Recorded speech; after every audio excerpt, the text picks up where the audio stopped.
Assalamu alaikum. Welcome to my channel. If you like my story, please like and subscribe the channel. पुरस्रार मोटेल। राशिद एक सियाहती blogger था जो पाकिस्तान की हसीन पहाड़ी इलाकों की खोज में निकला था। इसका अगला पड़ाव मरी था, जहां वो बर्फ़ पोश पहाड़ों और जंगलात की खूबसूरती को अपने कैमरे में कैद करना चाहता था, मगर किस्मत को शायद कुछ और ही मंजूर था। शाम ढल रही थी और मरी की घूमती बल खाती सड़कों पर हल्की बर्फबारी शुरू हो चुकी थी। राशिद की गाड़ी एक वीरान सड़क पर आकर रुक गई। मोबाइल सिग्नल ना होने के बायस वो रास्ता तलाश करने से कासिर था। अचानक धुंध के दरमियान इसे एक पुराना मोटल नज़र आया, जिसके बाहर मध्यम रोशनी चल रही थी। वो गाड़ी से उतरा और दरवाजे पर दस्तक दी। चंद लम्हों बाद एक बूढ़ा आदमी सर्द और बेतासुर चेहरे के साथ दरवाज़ा खोलकर बाहर आया। क्या यहाँ एक रात के लिए कमरा मिल सकता है? राशिद ने सवाल किया। बूढ़े आदमी ने चंद लम्हों तक इसे घूरा, फिर सर हिलाते हुए अंदर की तरफ इशारा किया। यहाँ कम लोग ठहरते हैं, बूढ़े ने आहिस्ता आवाज़ में कहा। क्यों? राशिद ने हैरानी से पूछा। बूढ़े ने कोई जवाब नहीं दिया, बस एक पुरानी चाबी निकाल कर इसके हाथ में थाम दी। राशिद ने कमरे में कदम रखा तो एक अजीब सी बू महसूस हुई, जैसे पुरानी लकड़ी और नमी की मिली जुली खुशबू हो। दीवारों पर मिट्टी जम चुकी थी और खिड़की के पर्दे किसी ने अरसे से नहीं हिलाए थे। बिस्तर बोसीदा और नमदार था, मगर थक्कन के मारे राशिद ने ज़्यादा ध्यान न दिया। कमरे में दाखिल होने के कुछ देर बाद ही इसे अजीब महसूस होने लगा। ऐसा लगा जैसे कोई इसे देख रहा हो। इसने मुड़कर देखा, मगर वहाँ कुछ भी नहीं था। वो ये ख्याल झटक कर बिस्तर पर लेट गया, मगर जैसे ही इसने आंखें बंद की, दरवाजे के बाहर सरगोशियाँ सुनाई देने लगी। वो चौंक कर उठ बैठा। क्या वाकई किसी ने कुछ कहा था या ये इसका वहम था?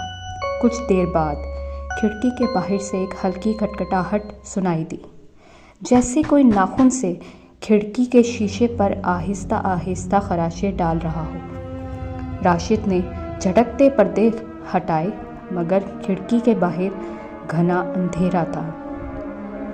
अब राशिद के अंदर तजस्सुस भर चुका था। इसने अपनी टॉर्च उठाई और कमरे का जायज़ा लेने लगा। अचानक एक दीवार पर इसे कुछ अजीब लगा। दीवार पर नाखूनों के गहरे निशानात थे, जैसे किसी ने अंदर से दीवार को नोचने की कोशिश की हो। दिल की धड़कन तेज़ होने लगी। इसने मेज़ पर पड़ी पुरानी दराज खोली, जहां एक जर्द कागज़ मिला, जिस पर कांपती हुई तहरीर में लिखा हुआ था, यहाँ जो भी रात गुजारता है वो कभी वापस नहीं जाता। अगर तुम ये पढ़ रहे हो तो भाग जाओ, वो तुम्हें देख रहे हैं। राशिद का खून सर्द हो गया। इसने दरवाजे की तरफ दौड़ लगा दी, मगर दरवाज़ा अंदर से बंद हो चुका था। छत पर कदमों की चाहट। अचानक कमरे की छत पर किसी के चलने की आवाज़ आई, जैसे कोई भारी कदमों से इधर उधर चल रहा हो। सांस रोककर इसने छत की तरफ देखा।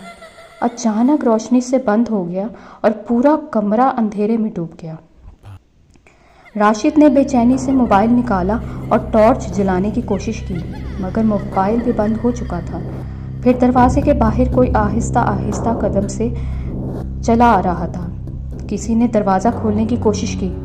दरवाजे की हैंडल पर हल्की हलचल महसूस हुई, जैसे कोई बाहर से आहिस्ता आहिस्ता इसे घुमा रहा हो।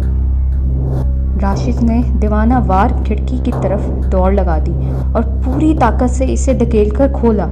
नीचे बर्फ़ से ढकी ज़मीन थी, मगर यहाँ रुकने का कोई रास्ता नहीं था। अचानक दरवाज़ा एक ज़ोरदार धमाके से खुल गया। राशिद ने पलट कर देखा। एक साए जैसा वजूद दरवाजे में खड़ा था। इसकी आंखें गहरी सुर्ख रंग की थीं और चेहरा धुंध में छुपा हुआ था। राशिद के पास कोई और रास्ता नहीं था। इसने खिड़की से छलांग लगा दी। बर्फ़ में गिरते ही इसके सर में शदीद चोट आई और आंखों के आगे अंधेरा छा गया। राशिद की आंख खुली तो वो अस्पताल में पड़ा था। एक पुलिस ऑफिसर ने और एक नर्स इसके पास खड़े थे। तुम खुशनसीब हो कि बच गए, पुलिस अफसर ने कहा। وہ موٹل؟ راشد نے کمزور آواز میں پوچھا۔ افسر نے گہری سانس لی۔ بیٹا، وہ موٹل 10 سال پہلے بند ہو چکا تھا۔ وہاں جو بھی گیا کبھی واپس نہیں آیا۔ تم خوش نصیب ہو، قسمت ہو کہ تم زندہ بچ گئے۔ راشد کے بدن میں جھڑجھڑی دوڑ گئی۔ وہ جان چکا تھا کہ وہ کسی عام جگہ پر نہیں تھا، بلکہ کسی ایسی چیز کے درمیان تھا جو انسانی سمجھ سے باہر تھی۔ لیکن ایک سوال اب بھی باقی تھا۔ اگر وہ بھاگ گیا تھا تو پھر وہ سایہ کون سا تھا جس نے اس کی کھڑکی سے جھانکا تھا؟